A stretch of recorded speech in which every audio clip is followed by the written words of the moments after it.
Hey guys, Paul from Paul's Body Engineering here. Today I wanted to speak about gains, muscular gains.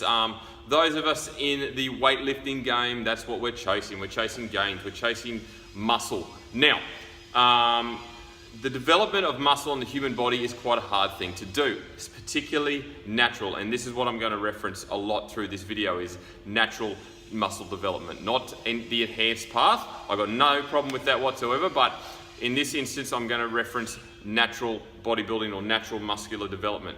Now, when I talk about this specifically, I'm referencing when people think, oh, I've put on 6 kilos of muscle, you know, things like that. You often hear that in the gym, particularly from males. And the reason being is that their weight's gone up, and they've been working out for a regular, consistent period of time, and all of a sudden they think, oh, well, I've put on muscle. It must be what it is. But in point of fact, it's really hard to develop natural muscle, particularly if you're a regular trainer. If you train 4, 5, 6 times a week, consistently well, you're constantly achieving progressive overload, you're constantly achieving hypertrophy, chances are you're not putting on a significant amount of weight, but your muscle development is improving. Now, what I mean by that is the quality of your muscle is improving. The fiber content of your muscle is improving, the aesthetics of your muscle is improving, the density and the thickness of your muscle is improving, but that doesn't necessarily translate to weight on the scales. So that's where we get a little bit confused sometimes when we put on weight and we're consistently training.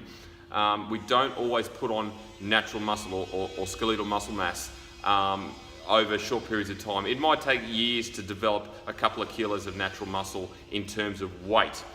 So it's good to understand that from a standpoint, because while you might consistently hit your numbers and train really hard and think, oh, hang on, but my weight's not going up. Well, the point of fact is you're improving your physique. You really are improving your physique. You're improving the aesthetics. You're improving the quality of muscle. It's just not showing on the scales.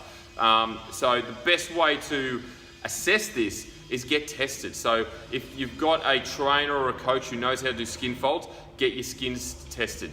Otherwise, get a Dexter or get an InBody. InBody's not as accurate as a Dexter, but it will still give you a good baseline in terms of where you currently sit. And then if you reference back to that same device in 6-8 weeks' time, you can see where your improvements lie.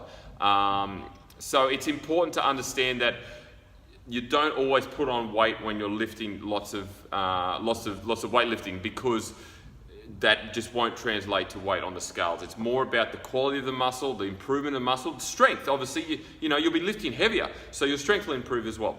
So they're good tips to understand how to develop the physique, but it won't always translate to weight on the scales. I hope that makes sense. Please let me know. I'm on Facebook, Instagram, and YouTube. And as always, keep smiling.